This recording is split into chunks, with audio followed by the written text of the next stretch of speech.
Okay, so in this problem, we've got a car, and the car is initially at rest, and eventually it gets to 100 kilometers per hour. 100 kilometers per hour. And it does this in a time of delta t being 5 seconds. So it's a pretty fast car, I would say. The mass of the car is, 900 kilograms, sorry. And what we're looking to find is how much power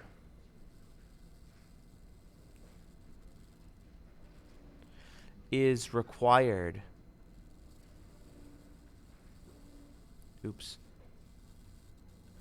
to accelerate the car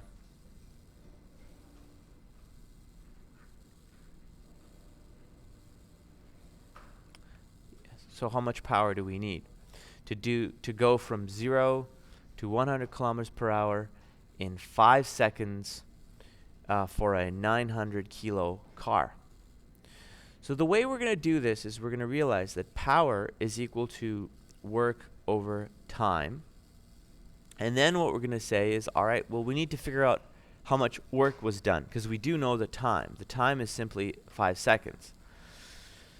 Now, the amount of work done is going to equal the change in kinetic energy.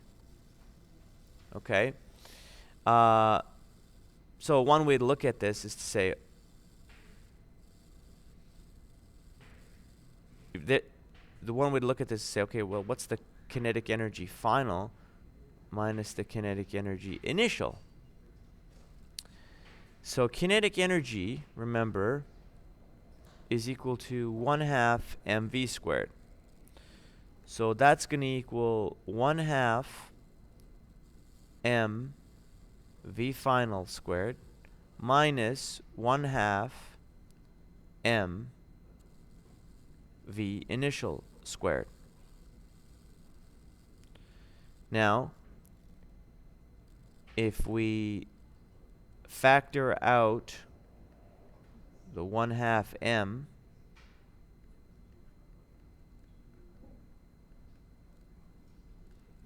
and we can now plug our numbers in. 1/2 900 kilos times a final velocity of, now 100 kilometers per hour is not the units that we want. We want that to be in meters per second, so we have to divide by 3.6. And if we subtract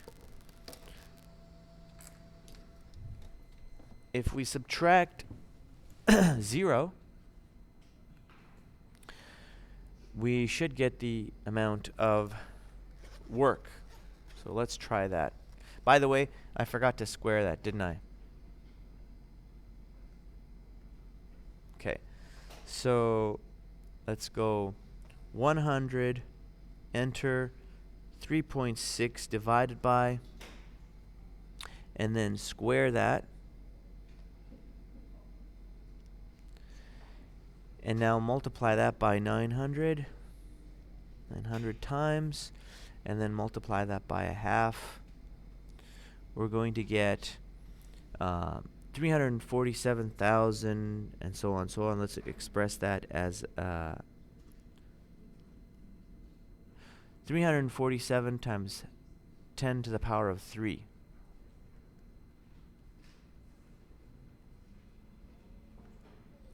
Okay, and that's joules. Now, we're not quite done. That's how much energy was required, but the power is that divided by the time. Therefore, the power would be 347 times 10 to the power of 3 joules over 5 seconds. And that's just divided by 5. So 5 divided by. And we get an answer of 69,400 and something something. So let's go 69.4 times 10 to the power of 3. Now the units of that is joules per second or watts. Okay? Another way to express that would be 69.4 kilowatts. Okay?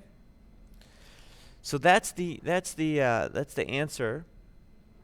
By the way, I believe, if I'm not mistaken, we can actually convert that into horsepower.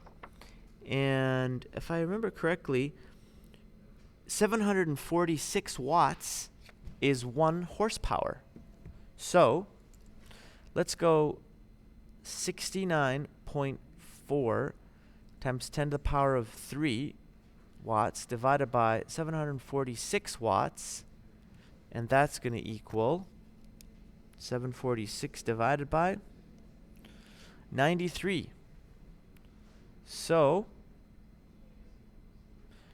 basically that gives us, we need 93 horsepower. A car with 93 horsepower to accelerate this vehicle, which is 900 kilos, to 100 kilometers per hour in 5 seconds. Okay? So it's, I would say it's like an average car, you know, probably an economy, looks like economy car. Didn't turn out to be a sports car. One warning I'm going to give you guys with this problem, I'm going to come back up to this point here, and right here I want to give you guys a little warning. Some students, when they are faced with a problem like this, will actually solve the change in kinetic energy by doing this. I'm going to do this in red to say that this is wrong. Please don't do this, but be aware of what students do. They go 1/2 m times v final minus v initial squared. I've seen many students do this. Now that's wrong. Okay? Notice how it's different from over here, what is correct. That is correct. Okay? Notice the difference. Those two are not mathematically equivalent. Okay? So this actually boils down to this. So that's right. Okay. Thanks for watching, and that's the end of this problem.